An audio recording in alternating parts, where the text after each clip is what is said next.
Hi, my name is Mark. Welcome to my channel. Today I want to talk a little bit about the fact that the JBay Open will not be happening in Jeffreys Bay in 2026. Now, I'm living in Jeffreys Bay just for the last year. I've been coming here for over 30 years. I love to surf here, and I'm a big fan of the WSL, and I'm a big fan of the JBay Open. This is Life Between Sundays, practical faith, honest reflection, and wisdom for the road ahead. So why isn't the JBay Open coming to South Africa this year? And New Zealand are getting, and we don't begrudge New Zealand getting an event. But the question is how come we've lost that event? So I've tried to do a bit of research around this, and I've found quite some interesting facts. So I first heard about the fact that there was a problem on Sunday, this past Sunday. And then I saw on the Zigzag website that they had heard there was something going on, and I kind of went to the link, and I've got the article here in front of me. And it seems when I read this article that the decision wasn't really final. Maybe I just kind of skimmed it. And then on Monday morning, I woke up and saw the Instagram post by WSL saying, giving the 12 events venues, and a nice kind of explanation as to why they're not coming to Jeffreys Bay. They love Jeffreys Bay. They're very grateful. We've been welcoming over the years. It's been coming for a long time. So as I tried to just dig a little deeper into this, I came across this magazine Stab, and I sometimes wonder if Stab is not sort of the official mouthpiece of the World Surf League, because there's nothing on their website as to reasons, and I'm not sure how the WSL is structured and what kind of organization is, and the transparency of these things. I don't know whether somebody other than the people who run the WSL get to see the books of the business, so that we could see what these events cost. But basically what Stab magazine says is that somebody in Jeffreys Bay who doesn't want to be mentioned basically led on that the Kucha municipality and the Eastern Cape Parks and Tourism didn't pay their 2025 bill, leaving the WSL with the larger bill.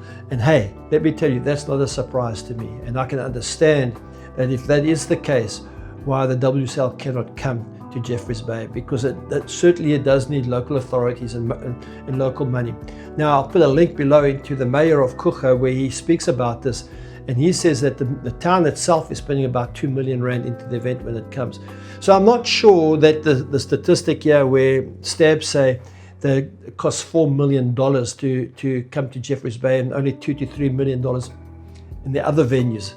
So that's what Stab says. It costs $2 to $3 million to run an event, but the JBay one's going to cost $4 million. And I would imagine if the local sponsorship and the local authorities aren't putting money in, it may be worth $4 million. But other than that, I can't see that.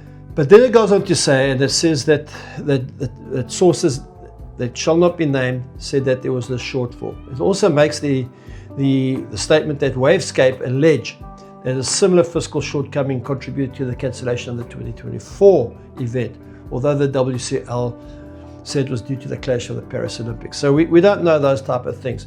And that makes sense to me. I can imagine why. Now, I would understand why the WSL would not come to South Africa if it's going to cost them more to do the event, or substantially more to run an event in South Africa than it is anywhere else in the world.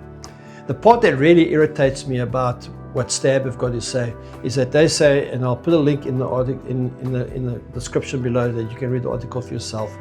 They say that, not to mention, South Africa is an extremely inconvenient place to hold a surf event for spectators and sponsors alike.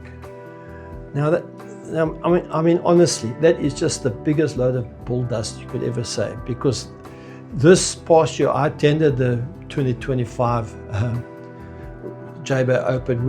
They had the biggest crowds ever. They had something over 3,000 or 4,000 people on the beach and that type of thing. And then it talks about the fact that the live stream viewership that is directly influenced because of the longitude whereof South Africa is. And now that may be true, but but the same would hold for the Abu Dhabi wave pool. And let's talk about wave pools. That's just another whole ball of wax compared to, and I can tell you now, your spectators, I reckon, and your TV, your YouTube watchers watching the wave pool thing, I'll be really curious to know whether they have higher attendances, because there's nothing more boring than watching a surf event in a wave pool. Let me tell you, I wish I could surf in the wave pool. I've had friends who've surfed in the Abu Dhabi and Kelly's pool, and they love it. That's fantastic, and I wish I could do it. But to watch an event there, Come on. You can read the comments anyway. But I don't buy that. I don't buy that about the viewership. I mean, there may be a drop in viewership because of time differences, but honestly, you got like I said, Abu Dhabi and Portugal. So what does it cost? What does it cost for an athlete to get to all these events? Well, I did some digging. I got to ChatGPT, and ChatGPT helped me figure some things out here. So I looked at a surfer coming from Australia, one coming from California, and one coming from Brazil, because I think they kind of represent the most of the athletes who are on the WSL.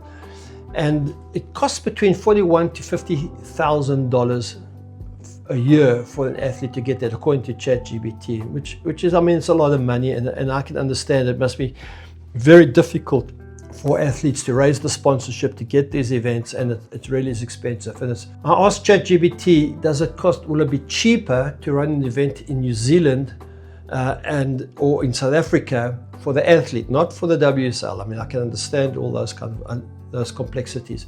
And according to ChatGPT, that Australians, it'll be cheaper for them, but for the Californians and the Brazilians, according to ChatGPT, it'll be more expensive. Not a hang of it more expensive, but it'll be more expensive for them to go to New Zealand than to come to South Africa to surf. And if the event was held in South Africa and not in New Zealand, they would save a little bit money. In other words, it would be a little less for them to come here. That would be the Californians and the Brazilians, whereas the Australians would be a little more to get here.